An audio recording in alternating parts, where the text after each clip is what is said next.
Rizkia Apriliani. Di sini kami akan menjelaskan fikih waris. Yang pertama adalah sebagaimana diketahui bahwa di dalam mendapatkan harta warisan, seorang ahli waris bisa melalui salah satu dari dua cara, yaitu menjadi dua furudi yang mendapatkan bagian pasti sebagaimana yang telah ditentukan di dalam Al-Quran, dan dengan menjadi asabah untuk mendapatkan bagian sisa. Di dalam ilmu faraid atau warisan, definisi asabah sebagaimana disampaikan oleh Dr.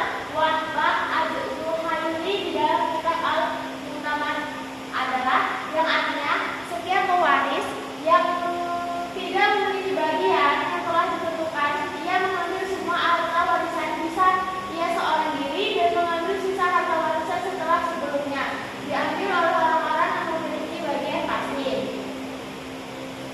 Lalu selanjutnya akan dijelaskan oleh Cindy. Baik, di sini saya akan menjelaskan yaitu ada macam-macam mawaris asabah. Dan di sini macam-macam mawaris asabah itu dibedakan menjadi dua, yaitu asabah sabiyah dan asabah nasabiyah. Jadi asabah sabiyah itu asabah karena adanya sebab, yaitu sebab memerdekakan budak. Ketika seorang budak yang telah dimerdekakan meninggal dunia dan tak memiliki kerabat secara nasabah, maka sangguan yang memerdekakannya bisa mewarisi harta peninggalannya secara asabah sebagaimana balasan atas semua kebaikannya yang telah memerdekakan sang budak. Dan selanjutnya yaitu ada asabah nasabiyah. Dan asabah nasabiyah sendiri di sini adalah asabah karena adanya hubungan nasabah dengan si mayit. Mereka yang masuk dalam kategori semua orang laki-laki yang telah disebutkan dalam pembahasan para penerima warisan pihak laki-laki selain suami dan saudara laki-laki seibu, keduanya hanya menerima dari bagian yang pasti. Di sini asabah sabiyah itu dengan demikian maka yang termasuk dalam asabah nasabiyah itu adalah bapak, kakek, anak laki-laki, cucu laki-laki dari anak laki-laki, saudara laki-laki dari saudara laki-laki sekandung, dan anak laki-laki saudara laki-laki sebapak atau paman sekandung, paman bapak anak laki-laki yang paman sekandung, dan anak laki-laki yang paman sebapak. Itu tadi macam-macam mawaris. Selanjutnya, macam-macam asabah nasbiyah. Para ulama menjadi asabah nasbiyah menjadi tiga macam. Yang pertama, asabah bin nafsi, yang kedua asabah bil khair, yang ketiga asabah ma'al khair.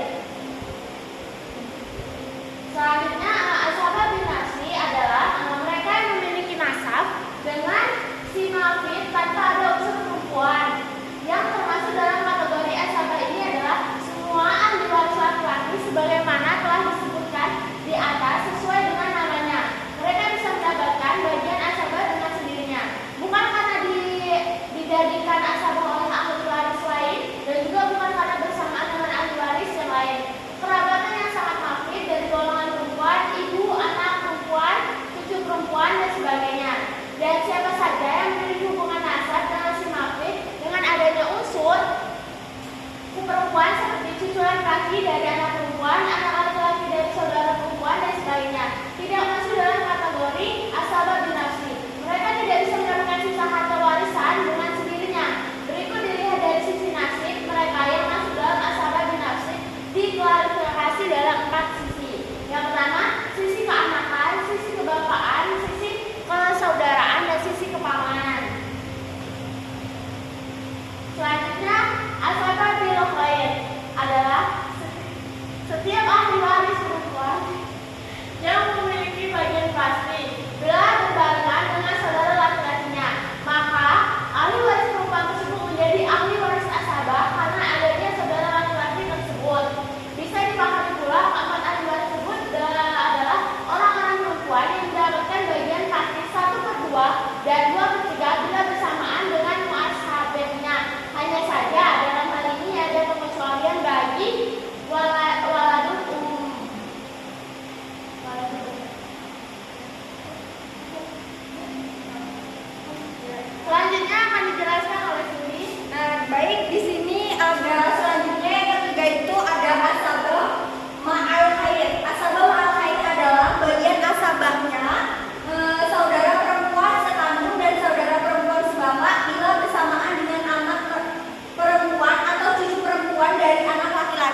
Sekian presentasi dari kami akhiri. Wassalamualaikum warahmatullahi